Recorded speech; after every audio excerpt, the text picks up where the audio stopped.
like to call the meeting to order of the Planning Commission in San Carlos, April 15th, 2019. And our thoughts and prayers are with the people in Paris, Notre Dame Cathedral burning today, a world landmark in religion and architecture and culture. Will you please stand and join me in the Pledge of Allegiance to the flag? I pledge allegiance to the flag of the United States of America and to the republic for which it stands, one nation, under God, indivisible, with liberty and justice for all. Thank you, and we'll have the roll call. Yes, good evening, Chair Bradley. I'd like to make just a brief announcement that both Commissioners Roof and Iacopone are absent, as we can see this evening, but they are absences that they notified staff of well in advance. Commissioner Dugan. Here. Vice Chair Bergman. And Chair Bradley. Here. Thank you. First, we have public comment, and public comment is limited to items not on the agenda. The Planning Commission may briefly respond to statements made or questions posed as allowed by the Brown Act here in California, Government Code Section 54954.2. However, the Planning Commission in San Carlos's general policy is to refer items to the planning staff for their attention or have a matter placed on a future Planning Commission agenda for more comprehensive action. And next is approval of minutes of our last meeting on April 1st, 2019. Are there any comments or corrections?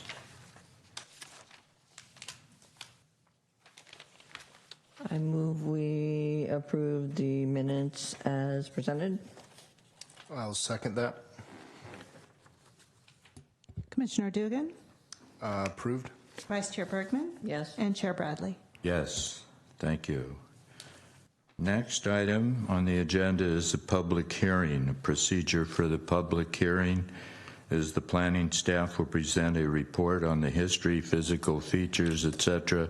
on the application, followed by the planning staff's recommendations. The applicant will make a presentation. Thereafter, interested members of the community may speak on the proposal. When all interested parties have had an opportunity to be heard, the hearing will be closed and no further discussion from the floor can then be held. The Planning Commission will then consider the evidence and make its recommendation. If you challenge a public hearing item in court, you may be limited to raising only those issues you or someone else has raised at the public hearing or in written correspondence after public notice. Speakers should fill out a speaker's form found over in the corner by the door and hand it to a recording secretary or any of us to address the Planning Commission. The speaker should then come up to the front and microphone speak there because this meeting is being recorded. This assists the planning staff in making accurate minutes. Tonight we had 2 items on the agenda, and as I understand it, item A, 817 Walnut Street, is to be deferred or continued. Yes, through the chair, that is correct. Item A, excuse me, this would be 6A, 817 Walnut, is going to be continued to the Commission's first meeting in May. which I believe is, or I will tell you, that would be Monday, May the 6th. And the reason that we chose to move that to a date certain and not rather than this evening is so that we can have all 5 commissioners present when that item is presented before you. So thank you for making that note. Yes. So we just have the one item this evening. I think that's a good idea to wait till all here because it's a big project. So the remaining item on the agenda is water tanks, 2783 Melody Drive. That's APN 050180020. And it's an adoption of a mitigated negative declaration and mitigated monitoring and reporting program and consideration for design review approval for a new water storage tank for the California Water Service Company. And we have a staff report. Yes, thank you very much. I'd like to introduce the commission to one of our contract planners. Associate Planner Kelly Beggs will be presenting the item to the commission this evening. Welcome, Thank you, Lisa, Kelly. for the introduction. Thank you. Good evening, Commissioners. As Lisa said, I'm Kelly Beggs. I'm a Contract Associate Planner for the City of San Carlos. The item before you is a request for adoption of an initial study mitigated negative declaration and design review approval associated with the construction of a new water storage tank for the California Water Service Company. The applicant proposes to construct a 350,000-gallon steel water tank on an existing Cal Water site with an existing 250,000-gallon steel water tank. 2 actions are before the commission. The first is design review approval for the new water tank. The second would be adoption of the ISM&D prepared for the proposed project, and I'll take you through both items. I'll start by reviewing the existing conditions of the site. This slide includes a graphic with an aerial that depicts the 49,600 square foot parcel, which currently includes an existing 250,000 gallon steel water tank, which is 30 feet high and 36 wide, a single 30 horsepower booster pump, surge tank and associated piping, electrical system infrastructure, communication lines, and other minor infrastructure.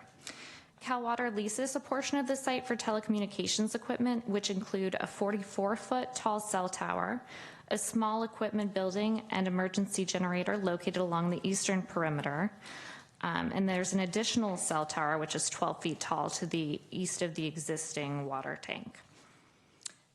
Existing facilities on the site, as you can see, are concentrated on a flat pad on the eastern portion of the parcel, and the western portion of the parcel is covered in mature vegetation, including native species such as coast live oaks.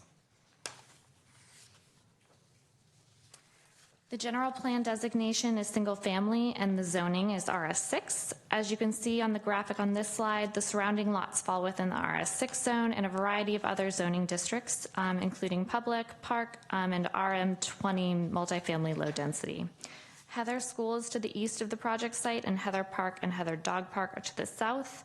2 to 3 story multifamily residential developments are to the north and west of the site, and as you can see, it's catty corner to another RS6 single family district across Melody Drive. This slide presents the proposed site plan. The proposed steel-bolted tank would be constructed on a level asphalt paved area next to the existing water storage tank. The proposed capacity, as I've mentioned, is 350,000 gallons. The proposed tank would measure 37.7 feet tall and 45 feet in diameter. The project will also include installation of a new safety guardrail and asphalt concrete berm along the northern edge of the entrance driveway. The base of the driveway and existing sidewalk would be improved to provide safer vehicle access to the site entrance and to improve pedestrian safety along the sidewalk.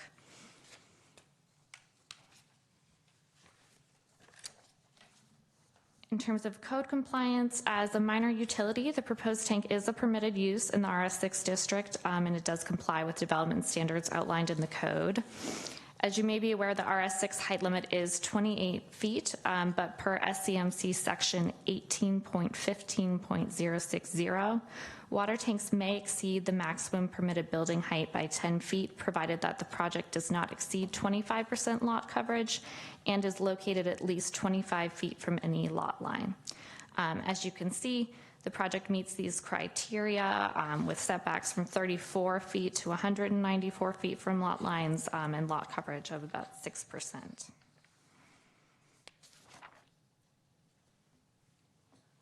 The project design, the proposed tank would be steel bolted and painted California Water Service grouse tan, which would match the existing tank on the site. These photo simulations depict conditions after landscaping has been installed and maintained for 12 years, so at a certain point of maturation. The top photograph is taken from Heather Park. The bottom left is from Melody Drive near the intersection of Melody and Portofino Drive, and the bottom right photo is from Melody Drive across from the proposed tank. The project includes new landscaping as presented on this slide. 4 Monterey pine trees are proposed for removal, but they do not require tree removal permits. The landscaping plan includes the planting of 4 toyons, 10 coast live oak trees, and 13 deodar cedar trees, in addition to a variety of native and ornamental shrubs. The landscaping is intended to screen views from adjacent receptors, such as residences on Melody Drive, Heather Park, and Heather School.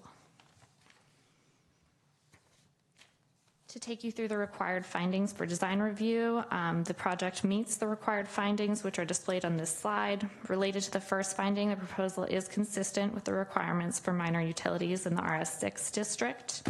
Related to the second finding, the proposed tank is consistent with General Plan Policy LU 8.16, which requires utility facilities to be sensitively placed, shielded, and lessened from view to the greatest extent possible.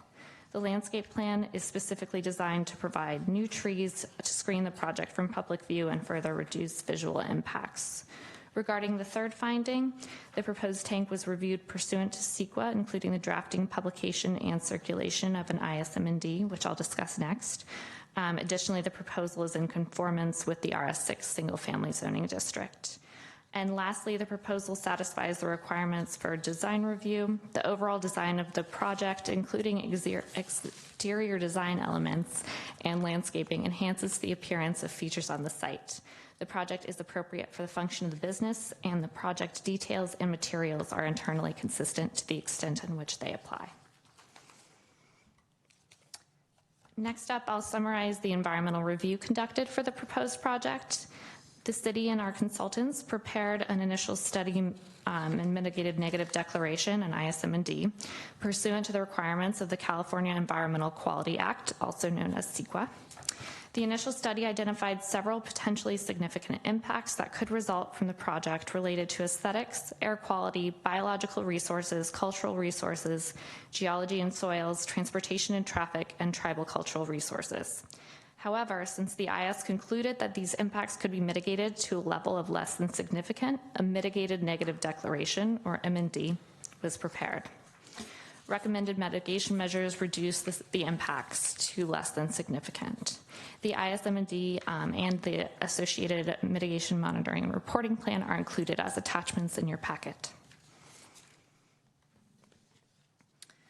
This slide depicts the required findings for CEQA. The ISM&D concludes that the Cal Water Storage Tank project can meet the following mandatory findings of significance. The first finding is related to plant and animal communities, habitats, and historic and prehistoric resources. The project's impact on these would be less than significant with mitigation. The second relates to cumulative impacts, to which the project impact would be less than significant. And the third finding relates to impacts on humans, on which the project would have a less than significant impact with mitigation. I'd also like to briefly summarize the public outreach conducted in association with this project and the comments received. In January 2017, Cal Water mailed out neighborhood notification. January 28th of 2017 held an outreach meeting And then March 1st through April 1st of this year, we had a 30-day CEQA public review period to which we did not receive comments. And then staff also mailed out public notice and published notice of this meeting in the newspaper and have not received any comments. This is the suggested motion should you choose to approve the project. I'm available for questions. The project applicant would also like to make a short presentation, and the environmental consulting team is here as well. Are there any questions for staff at this point? I think it'd be fine to hear from the applicant first. Comes the applicant. Welcome.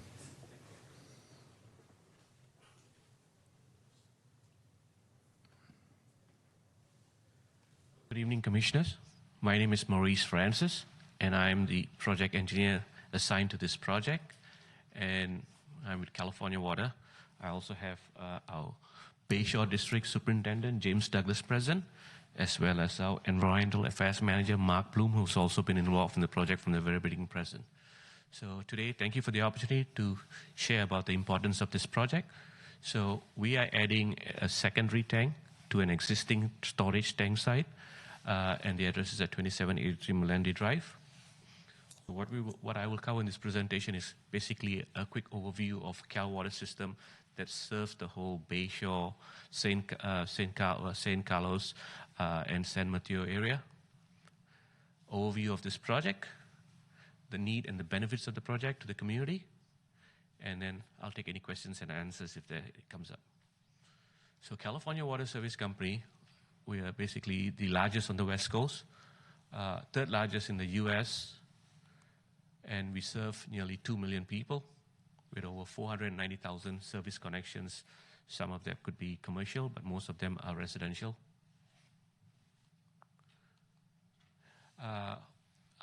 Throughout our company, we have 24 unique service areas serving all types of communities, like I mentioned. Each district has its own operation and customer centers. As part of that operations, we also have employees which are part of the community they serve. So for our Bayshore District, it was formed in 1931 with the purchase of South San Francisco Water Company, San Carlos Water Company, and San Mateo Water System from Pacific Water Company. Currently, we serve the communities of San Mateo, San Carlos, and South San Francisco.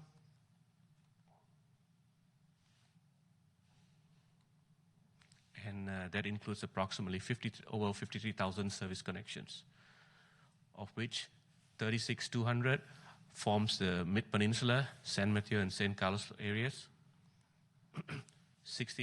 About 17,000 connections for under South San Francisco.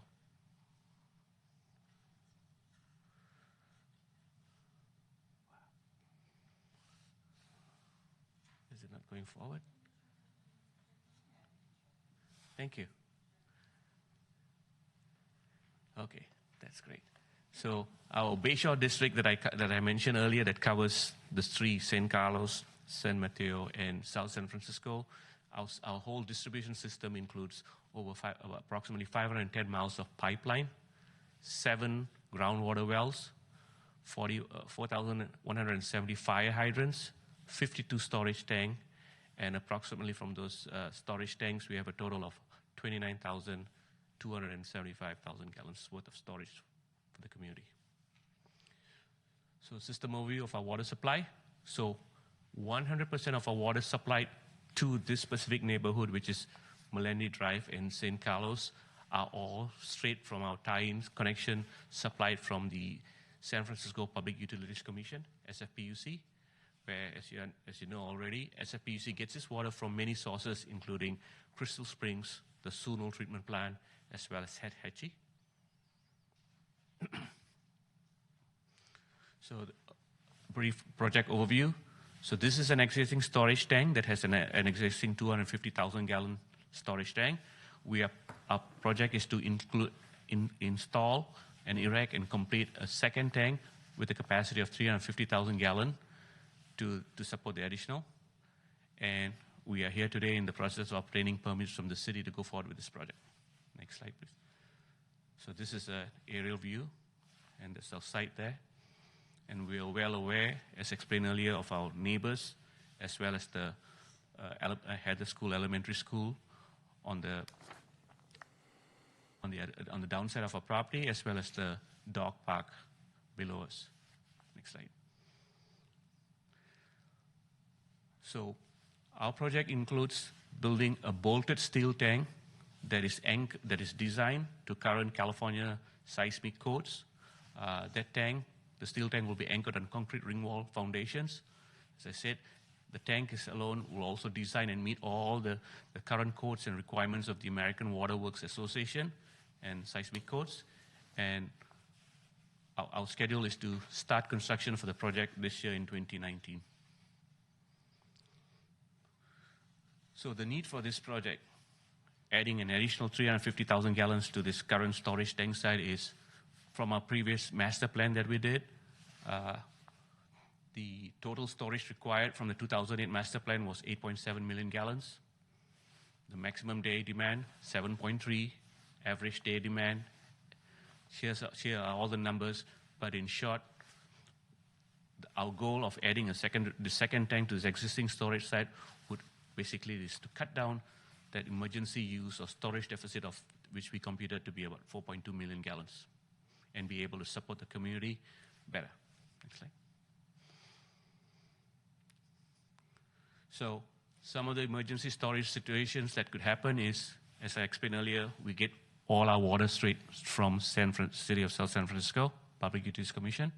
So in the event of interruptions maybe caused from an earthquake, an unplanned San Francisco Public Utilities Commission maintenance work or power outage, which will then cut short our supply to our existing community. This is where, or when we have a prolonged water outages, this is where having increased storage on this existing site at 2783 Melandy Drive will play an important role in meeting public needs during these specific periods. So some of our strategies, we also have several other storage tank sites in this whole neighborhood that supplies the whole community there. So some of our other solutions to meeting the earlier 4.2 storage deficit that I mentioned earlier is multi-year plans to build more emergency storage tanks within the boundaries of our St. Carlos communities there, as well as emergency storage tank builds in locations that already owned by Cal Water. So this site is a perfect example. The first tank, the 250,000 gallon tank, was built back, I think, in the late 60s. And when we build it out and we laid out, we always thought that in the future, should the need arise, we have this existing space. So here we are at this point in time wanting to develop and add a second tank. Some of the other exercise that we've looked during this whole course of this process is, what would it take? Can we source or buy a property? As you already know, it's not a cheap option to look at, and that's why we came back to our existing site and try to work with the city and everybody to try and build a tank that will still provide the much needed need and support for the community. So this is the existing view from Melandy. This is a close-up view from across the street, the driveway. And here's on paper the future elevation view of Melandy Drive. So as I kind of alluded earlier, why here? It's an existing storage tank that we knew early on when we acquired the property that someday we wanted to keep that space and to build a second tank addition on site. It's more cost effective. The current piping, booster facility, electrical supply to operate the station is already there.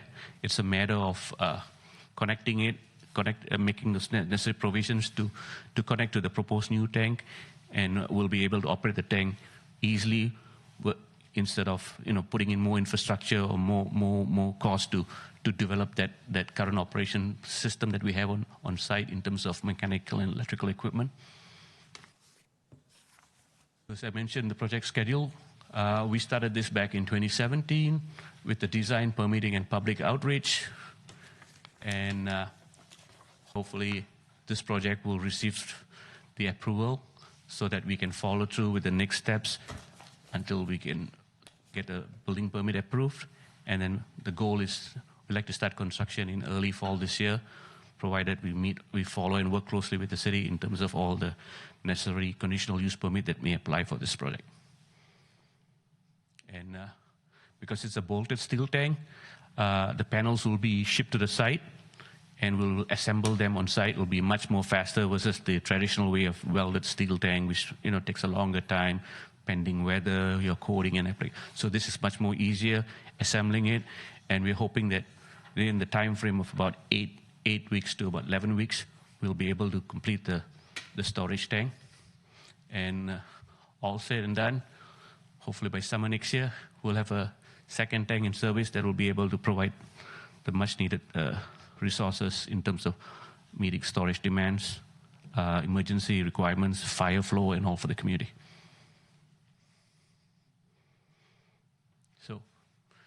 So this project, again, important to every resident in the area in terms of safety, reliability, emergency preparedness, and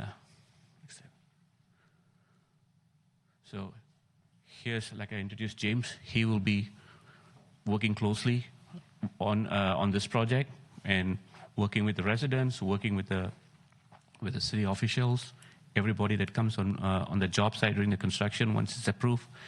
And we hope to have a good, hopefully we'll be able to work with everybody, and this project will be a success.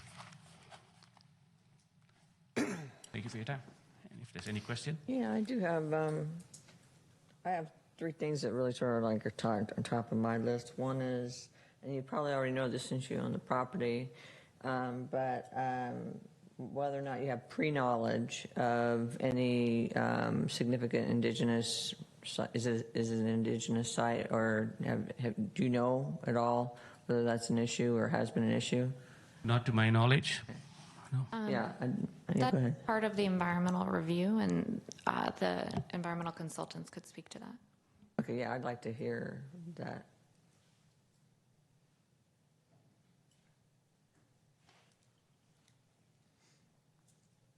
It's Christina Lau. I'm with MIG, and we did the environmental document here for your review.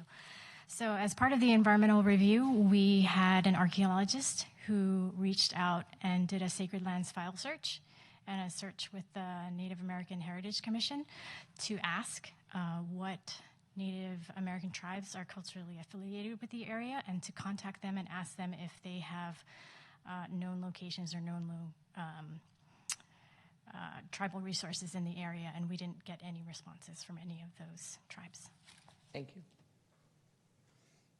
And the wildlife, I know we take care of by when we build, right? So I'm pretty sure we'll take care of the birds and the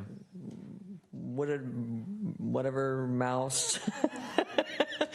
There's a certain mouse that I know that held up a whole side of outside of the wooded roof, not roof mouse, but something like that. Anyway, I don't think that's an issue of concern. The other thing is, I saw one slide with, as far as the aesthetics, I saw that there was a landscape plan, but one of the pictures that was shown as the 2B picture showed a big, huge tank and the road going by. And it didn't look like that there would be any landscaping in front of it, and I wasn't sure if that was because there was a road and not room for landscaping, or... That drawing that we took from my drawing plans was from the initial plans when I first submitted for initial review to get the process started. But since then, we've done the photo simulations, and we'll update the drawings accordingly too. So what you saw there was maybe in the first year of growth, and again, it didn't have the landscape plan that Kelly shared earlier, which was the one that was submitted and approved per the submittals. All right, so the ones that are, this is the 3 that we were looking at. So the one I was actually looking at the most was the bottom right, as far as impacts of the public. I'm trying to get a sense of where we're looking from on that one. But that's directly across from the tank on Melody, so I think it's just downhill of the access drive. And I'm trying to think, it doesn't look like there's a road right there, so it doesn't look like you can put more screening anywhere around that would eventually... Correct, and I think that the slope of the topography also prevents That's it. you from. Okay. All right, that was my only question. I would chime in. I actually share Commissioner Bergman's concerns on the landscaping. In the packet, and I think these are actually as presented, these are the photos of the landscaping at year 12. And so I do find that disappointing. Excuse me. You guys should be congratulated that you own a whole acre there. So that was a lot of good foresight for the future need of an additional tank.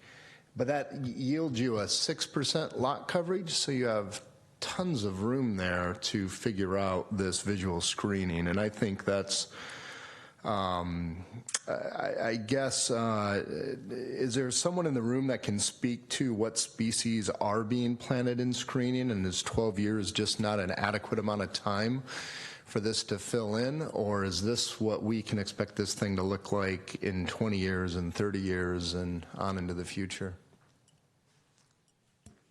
Christina, would you come address that?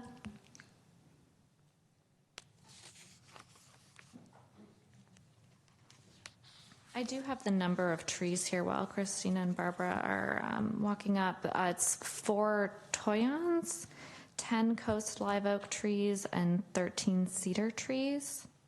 Oh, those are big. Good evening. I'm Barbara Beard with MIG. We're tag teaming tonight. Sure.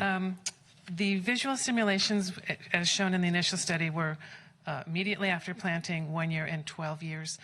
12 years is a rather, in a way, it's a rather arbitrary time period in that you could extend it out longer than that period and show landscaping much more mature than a 12-year time period. But 12 years seems like, from a community aspect, a time period that they would be living with an unscreened tank. So this would show the landscaping maturing at 12 years. It would continue to grow because of the kinds of species that are being planted. They reach a lot higher height than shown in this particular 12-year photo simulation. Yeah, ultimately, but yes. But we don't have an arborist in the room, or there's nothing here that actually stipulates how high these are expected to grow. I'm looking at the landscape schedule, and I don't see it. I just see the quart size of the initial planting. That's the only data I see on this. It may be in an I do see a attachment height. in the appendix. It's a height as of planting. No, actually, okay. So 35 to 70 feet is the coastal oak, which, yeah, that's a big tree. Right. Usually it's provided in ranges depending on growing conditions, et cetera. And the cedar 40 feet, and then the tonians 10 to 20 feet. So those are going to be short.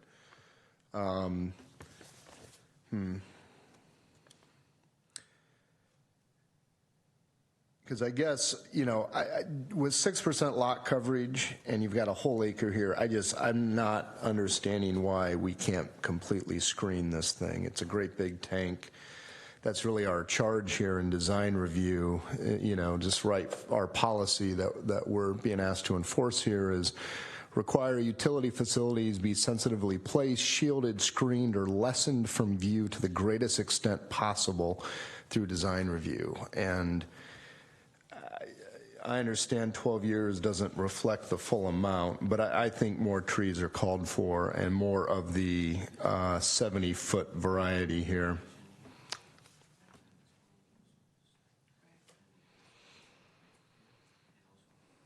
Is there an aerial that we could show for a moment? It might help, particularly the aerial with the parcel boundary.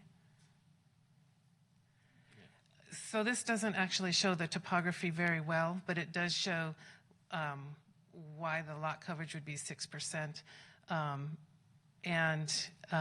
We can flip to other slides that might help illustrate this as we go on. But if you can visualize the Melody Street side of that, it's a very steep incline up from Melody to the top of the parcel.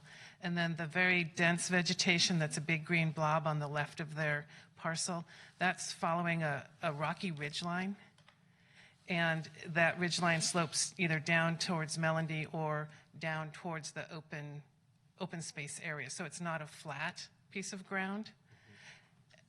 And that would, Cal Water can speak to it, but would require a lot of excavation of the rocky hillside if you were to relocate the tank to someplace else on the side that wasn't already graded. Yeah, I understand the placement of the tank, and I wouldn't quibble with that. That's a significant item. I guess just looking at the landscaping plan, the view from Melanie Drive just needs to be better. I mean, we're basically going to be looking right at this great big tank. You know, it's just sitting there. It's huge, and so I won't quibble and you know, explore moving the tank around, but you do, I think, as I look at this landscape plan, have plenty of earth there, and I know it's a little bit steep, but you can even see it from the view from Melody. I mean, there's room to put some big trees in there, and right now the landscape plan doesn't call for any, and that's why the view from Melody is so stark. Cal Water could work with their landscape designer. I think it would require possibly creating planting spots on the hillside between the sidewalk and the steep slope as you go up. So Cal Water may need to create viable planting locations for large trees that are going to have a good stable base that would be successful there. Okay, yeah, I think it, So yeah. I'm not speaking to the viability of that. That would be between Cal Water and their engineers and the landscape architect, design people, arborist. The landscape plan presented by Cal Water was peer reviewed by a sub-consultant that we had. And there was extensive back and forth over a course of months trying to fine-tune the species selection and the placement of the largest growing trees to maximize screening. And this was the ultimate landscape plan that the team, everybody agreed upon. Were there other constraints on that process? Because I can't believe there was an extensive back and forth with screening as the objective, and this is the final solution. May I add, we have the part of the landscaping plan that we submitted to our arborist was also to improve irrigation and improve or cultivate growth of the existing trees on site already so that they will grow and provide that necessary screening that you were talking about. Mm-hmm. So that was also incorporated into the landscaping plan. And some of the challenges here, you can't really see it well from the pictures, but the terrain along the driveway access and on the other side, that is all like solid granite stone or something, mm-hmm. trying to do some landscaping. Plus, I'm not sure if you can see, but right at the entrance gate there, we have an existing PG&E power pole with the stay wires also. So that was also a concern in trying to plant trees too close to that location. Mm-hmm. But we did look at all that approach as far as how can we best provide the necessary screening, and we submitted and we went through the process. And from Melody Drive, again, by putting in the additional trees on the front side along the gate, as well as providing proper landscaping and cultivating the existing trees to grow, the goal was obviously to, at full maturity, the existing trees with the proposed landscape will provide that necessary screening. Because it's not just the view from Melody, I also find the view from Heather's School disappointing as well, if we've got that one. I guess that's the top one here. And I know, and I think it is, your landscaping plan is planting around both tanks. So that is part of our review here, is what is the collective impact. And I guess I'm just struggling, why would our elementary school still be staring at a great big tank 12 years later when you've got plenty of room to make plantings on? I am struggling with this. Are we looking at this picture? I'm just want to. Yeah, the top photo that we're looking at here, that's the 12-year view. From the Heather Dog Park area. Yes, yeah. So that we're looking at the same view. Yeah, these three photos are the 12-year views that I have.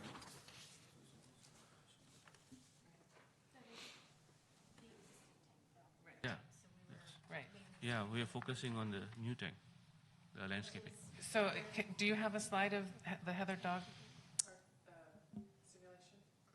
I think this is the slide. It's at the top. Okay. But I think what Christina's saying is the tank to the left is the existing tank. So the screening efforts were to screen the tank to the right.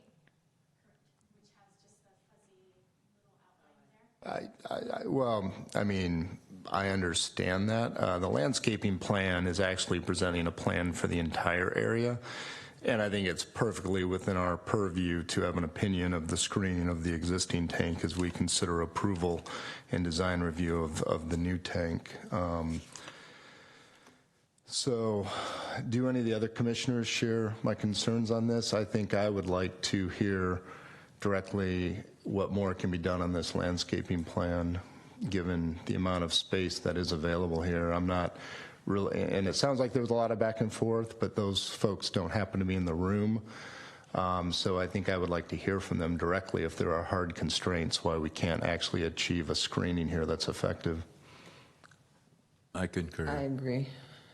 I would like to hear from the actual landscaping. And I know you've probably done a lot of work on this and it's peer reviewed, but we'd like to hear it and ask the questions ourselves. So, and if there's anything else that can be done, we would want it to be done. So yeah, I would definitely want it. Yeah. I mean, it's a lengthy process to get here, so I think another week or so, maybe more trees could just be added when this comes back before us, or at least the folks who worked this landscaping design could at least explain it to us better. Commissioner Dugan, which particular photo, the one from Landy Drive, from the dog park below, is where you think more landscaping can? Well, I mean, I would just, the San Carlos General Plan Policy 8.16 is require utility facilities to be sensitively placed, shielded, screened, or lessened from view to the greatest extent possible through design review. So that's what we're doing here this evening. And I don't think anyone, given that you're only on 6% of your lot, I don't think anyone could look at these three views and come to a reasonable conclusion that they've been screened to the greatest extent possible.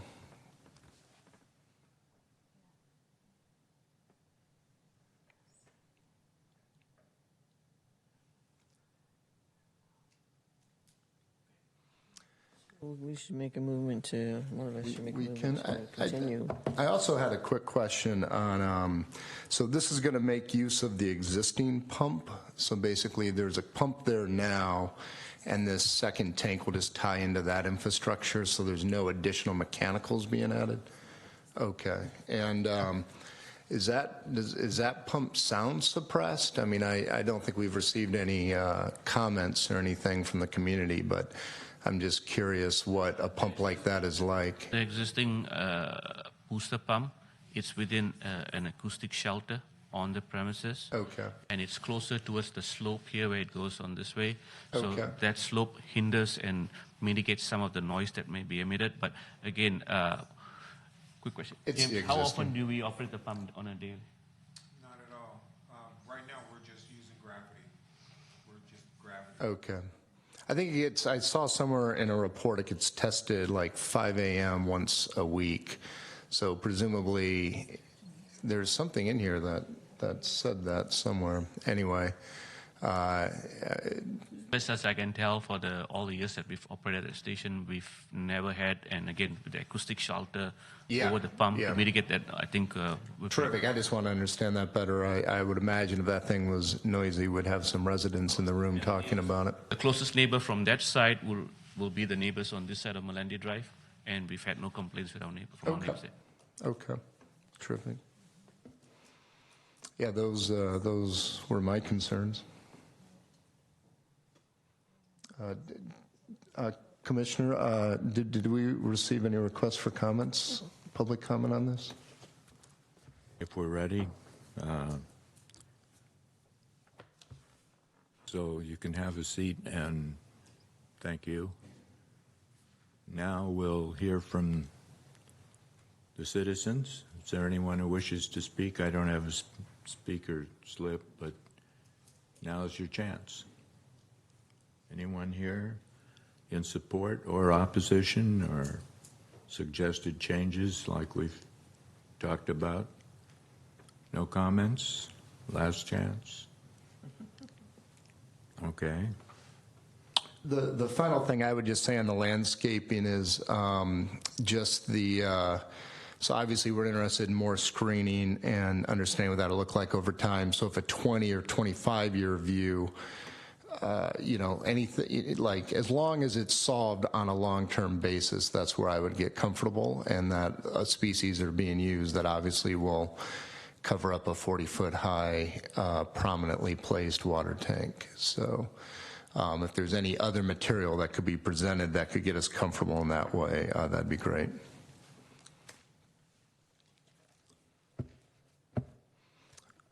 With that, I would move to continue this agenda item until a future date. I'll second. Roll call, okay. Commissioner Dugan, Yes. Vice Chair Bergman, Yes. and Chair Bradley. Yes, thank you. So I think that's the one area that they need to concentrate on, and it shouldn't be too difficult. I know the topography is steep. The site is somewhat limited, but I know it could be worked out by a fairly creative landscape architect and come back at an early convenience after you've done that. We'll move ahead on the approval then. Any other questions or comments?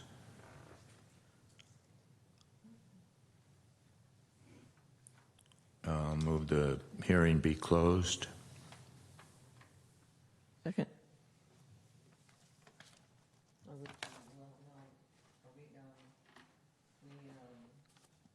Basically approved the continuance. Yes. So now we're at correspondence in general. Yeah.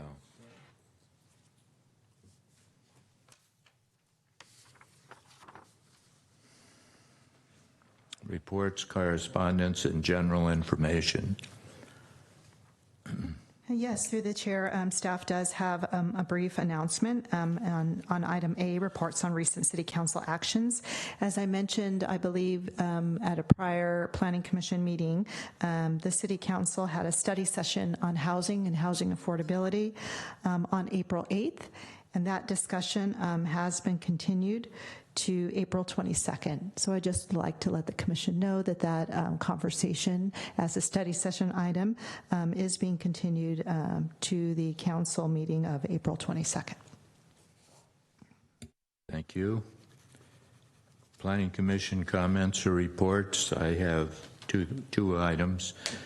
On April 30th, the end of this month, at 6 p.m., there will be a meeting on housing for planning commissioners, specifically for cities and all over San Mateo County at the San Mateo City Library.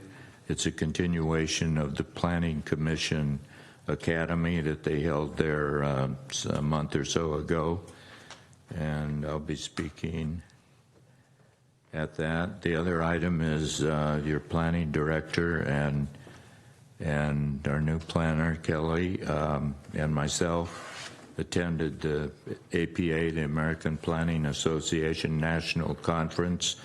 It was on today and it ends tomorrow. We were there on Saturday and Sunday. 5,500 people registered from all over the country and a few foreign countries. A lot of items concerning city planning and the process. So it was quite successful. That's all I have. We have correspondence. None this evening, Chair. And planning staff comments, reports, updates on current projects. Nothing to report other than just a reminder that the item that was agendized for this evening, 817 Walnut, will be continued to May 6th. And I already mentioned that the council housing study session was continued to April 22nd. So there's no further announcements for this evening. Thank you. The meeting is adjourned. Thank you all for coming.